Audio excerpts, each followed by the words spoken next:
So let's go through some subheads here.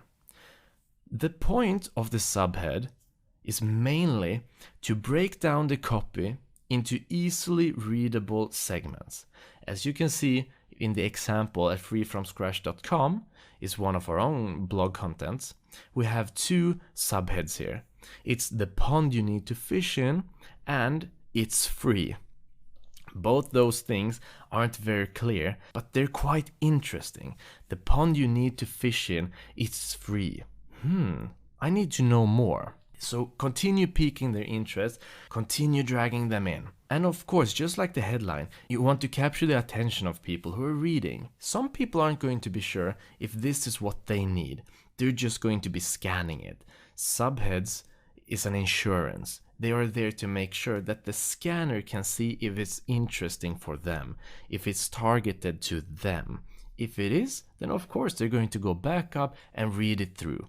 Because once again, time is valuable. We scan things. We don't want to waste time on something that doesn't apply to us. So when we speak about our readers, generally they're going to be either very interested prospects, they're going to read everything, they're just going to dissect, they're just going to consume your content. They want to flip everything upside down and check it out. They're very interested. Or there's also going to be interested prospects who are not looking to spend money. These are the scanners, and these are the ones who you need to make sure that this is targeted to them, or if it's not, they're going to bounce away. They're just going to leave. Of course, there's also a third part here, and those are the ones who aren't interested. But that's not really important because they won't be reading this in the first place. They're going to read the headline, see this isn't for me, and move on. Once again, tailor it. So knowing this, here are the ingredients for great subheads. You need to pique the curiosity. Don't make it plain and simple. Don't just spill it out. Keep their curiosity up. You need to be surprising. You want to get an emotional reaction of, really? Make them want to read the copy text. Or if it's an ad, make them want to click your ad. Just like the two above it, emotion. It's all about emotion. Everything is emotion here. People buy with their emotion. People search from their emotion. We're emotional creatures. And this is how we connect. This is how we buy. This is how we justify. Focus on the emotions. And finally, inject your personality. People want a relationship with you. People want to know you. People are building the trust with you.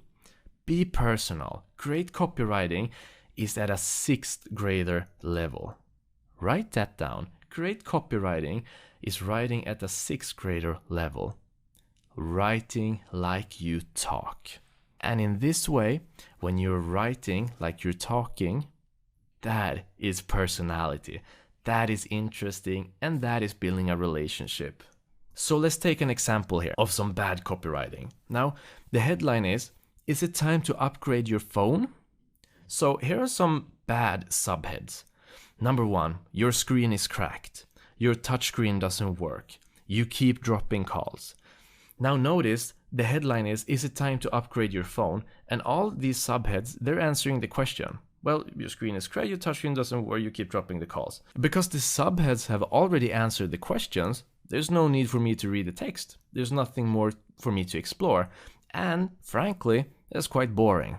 I'm not very interested. So these are some bad subheads. They're killing the curiosity. There's no emotion behind it. There's nothing in it for me. It's a question and then there's an answer and it doesn't trigger anything. No emotion. Let's take some examples of some good subheads. Now the first one would be cell phone associates can't answer questions about your phone. Now, if that doesn't trigger curiosity within you, I don't know what will. That's a perfect example of a great subhead. Second one, you can't buy cases for your phone anymore. Of course, they're kind of suggesting it might be outdated, but once again, that is an interesting headline that makes you think, that triggers an emotion, that triggers your curiosity. Great subheads. And then finally, an upgrade won't cost you anything. Well, if an upgrade doesn't cost you anything, chances are what you have isn't very valuable to begin with. Maybe it's time you upgrade your phone. All of these are incredibly interesting, and they're here to pique your curiosity.